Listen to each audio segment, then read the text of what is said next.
To begin the bench press, we need to understand where to put our hands on the bar before we start the actual lift.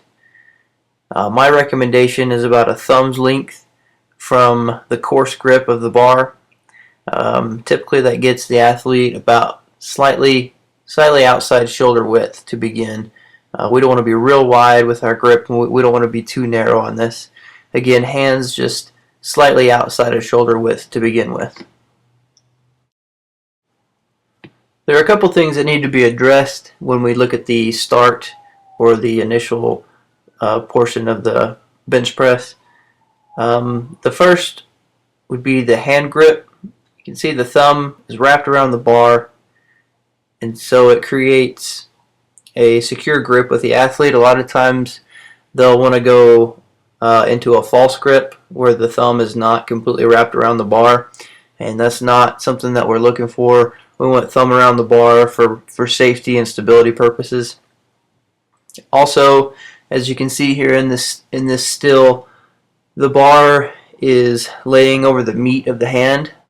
Sometimes you'll see female athletes or novice lifters that will, when they grip the bar and take it off the rack into the starting position, the bar will almost be rolled back into their fingers, and it will take the bar behind the forearm and off the meat of the hand. We just want to make sure that, again, the thumb is wrapped around the bar and that the bar is sitting on the palm directly over the forearm. The next thing to address in the bench press is the body positioning as it relates to the bench and to the floor. We want to maintain what's called a 5-point body contact position, and those points are 1 being the head against the bench, 2 being the upper back or shoulder blades against the bench, 3 being the glutes against the bench, and 4 and 5 are the right and left legs against the floor.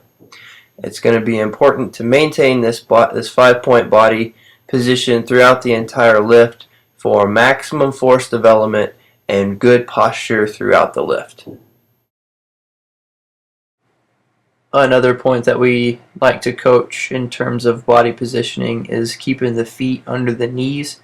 As you look from the side, you want to see the heels underneath the knees, similar to a squat, so that you can drive through the heels into the ground.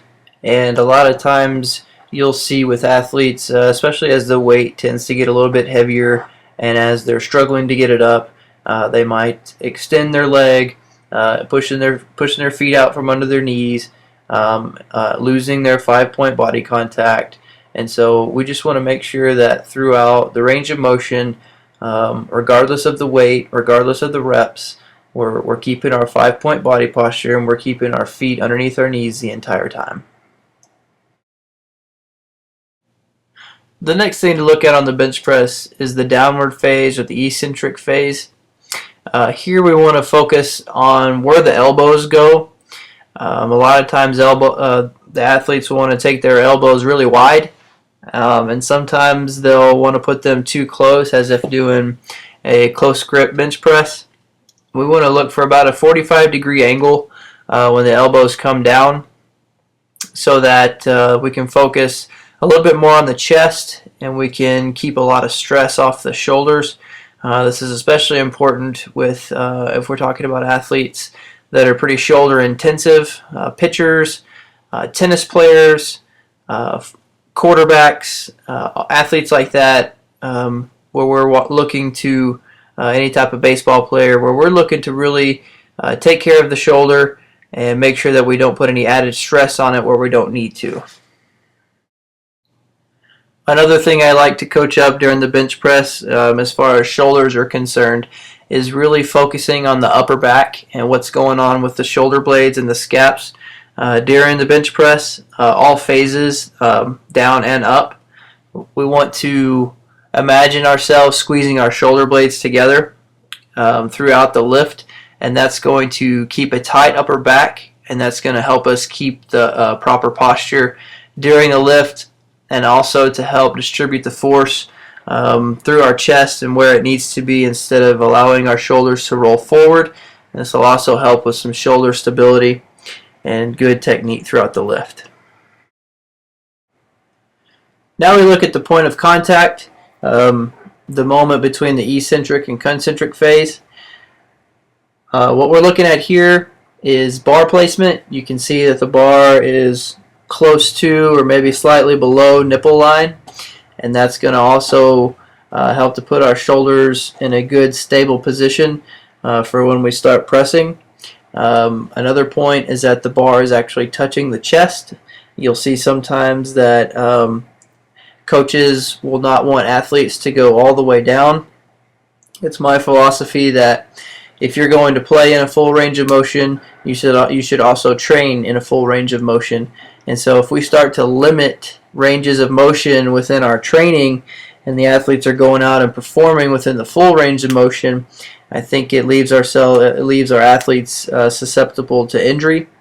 Sometimes you will see some coaches that will limit the range of motion by putting a pad on the chest so that the bar doesn't go all the way down to the chest. Sometimes we'll see that with pitchers and quarterbacks for coaches trying to take a little bit of stress off the shoulder, because working the full range of motion within the bench press will add a little bit more stress to the shoulder than if you were to limit the range of motion with a pad on the chest or a block on the chest. But what you might want to consider there is still trying to get that training range of motion throughout other exercises or throughout other rehabilitative movements and exercises, so that you're not completely neglecting it altogether.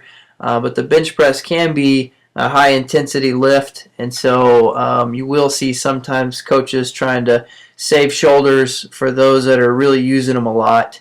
And but what you want to do is make sure that you do get that training through the full range of motion and other exercises. You don't want to just take it out altogether.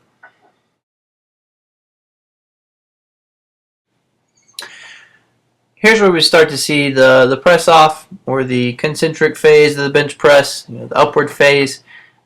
This is the point where we're going to see a lot of loss in the 5-point body contact. This is the point where the coach really needs to watch the athlete, make sure that they are keeping their body on the bench where it needs to be, keeping their feet where they need to be, especially as the weight starts to get heavier and they start to get down into their lower reps. They're really going to start struggling a little bit more and have a tendency to really lose that body positioning.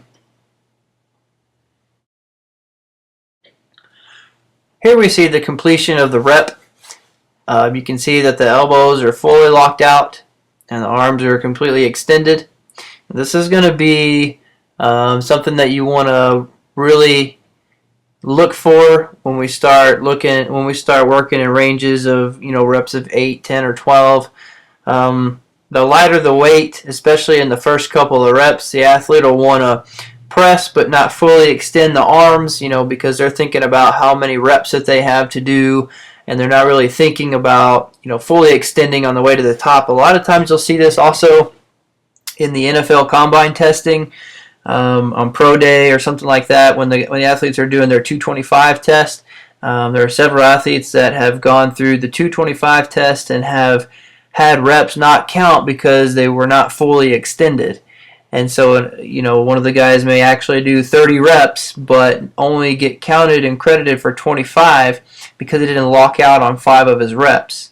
And so it's an important piece to the bench press because, again, it's working through that full range of motion all the way to lockout. And once we get to this point, the athlete can either continue with another rep or they can rack the weight and be completed with their set. So here's how the bench press would look from beginning to end, touching the chest, working through eccentric phase and concentric phase, keeping a good body position the entire time.